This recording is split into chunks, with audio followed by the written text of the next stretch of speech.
Assalamualaikum warahmatullahi wabarakatuh.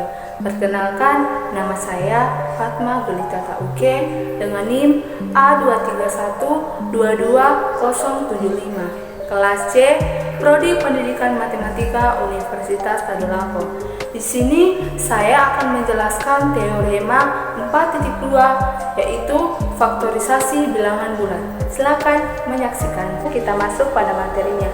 Teorema 4.2. Teorema 4.2 berbunyi, setiap bilangan bulat positif yang lebih besar dari 1 adalah bilangan prima, atau bilangan itu dapat dinyatakan sebagai perkalian bilangan-bilangan prima. Kita masuk dalam pembuktian teorema.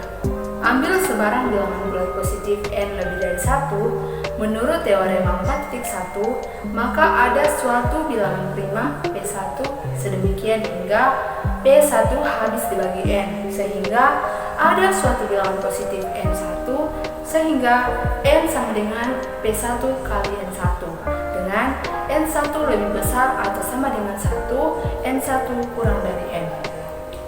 Jika n1 sama dengan 1, maka n sama dengan P1, sehingga n suatu bilangan prima. Tetapi jika n1 lebih dari 1, maka menurut teorema 4.1 ada suatu bilangan prima P2 sedemikian hingga P2 habis dibagi n1, sehingga ada suatu bilangan bulat positif n2, sehingga n1 sama dengan P2 kali n2 dengan n2 lebih besar atau sama dengan 1, n2 lebih kecil dari n1. Jika n2 sama dengan 1, maka n1 sama dengan P2, sehingga n sama dengan P1 kali P2. Berarti teorema terbukti.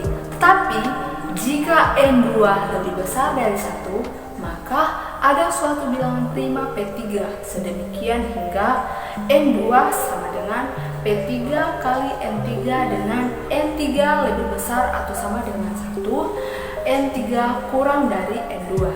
Jika n3 sama dengan 1, maka n2 sama dengan P3, sehingga n sama dengan P1 kali P2 kali P3. Berarti teorema terbukti. Baik, langsung saja masuk dalam contoh 4.2. Di sini saya mengambil angka 5544 sebagai contoh.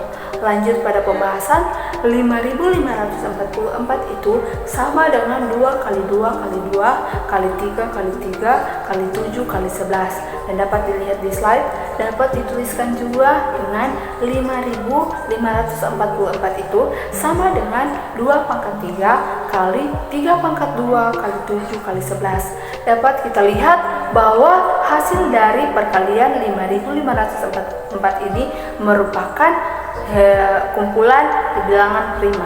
Teorema 4.2 tersebut memudahkan untuk menentukan FPB dan KPK dari dua bilangan bulat atau lebih, yaitu dengan menyertakan masing-masing bilangan bulat itu dalam bentuk kanoniknya. Tetapi sebelum itu kita perlu mengenal lebih dulu notasi-notasi berikut ini. Minimum A, B menyatakan nilai minimum dari A dan B. Maksimum A, B menyatakan nilai maksimum dari A dan B. Misalnya, minimum 7,5 sama dengan 5, maksimum 8,3 sama dengan 8. Tentu saja kita masuk pada contoh berikutnya, yaitu menentukan FPB dan KPK dari 198, 216 dan 252. Di sini saya sudah menjelaskan lewat pohon faktor yang sudah saya masukkan juga di dalam PPT pada saat ini. Di sini kita melihat hasil dari 198, yaitu 2 kali 3 pangkat 2 kali 11, dan 216 yaitu sama dengan 216 sama dengan 2 pangkat 3 kali 3 pangkat 3, dan 252 sama dengan 2 pangkat 2 kali 3 pangkat 2 kali 7. Jadi, dari hasil yang kita peroleh di atas, kita dapat menyimpulkan FPB dari 198, 216, dan 252 sama dengan 2 pangkat minimum 1,3,2 kali 3 pangkat minimum 2,3,2 kali 11 pangkat minimum 1,0,0 sama dengan 2 pangkat 1 kali 3 pangkat 2 kali 7 pangkat 0 kali 11 pangkat 0 sama dengan 18. Jadi FPB dari 198, 216, dan 252 adalah 18. Dan KPK-nya yaitu sama dengan 2 pangkat maksimum 1,3 pangkat 2 kali 3 pangkat maksimum 2,3,2 kali 11 pangkat maksimum 1,0,0 sama dengan 2 pangkat 3 kali 3 pangkat 3 kali 7 pangkat 1 kali 11 pangkat 1 yaitu 16.632.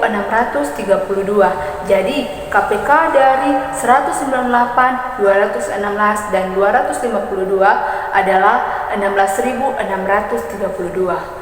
Sekian video dari teorema 4.2 yang bisa saya jelaskan. Saya ucapkan terima kasih. Semoga ini dapat bermanfaat untuk kita selanjutnya. Wassalamualaikum warahmatullahi wabarakatuh.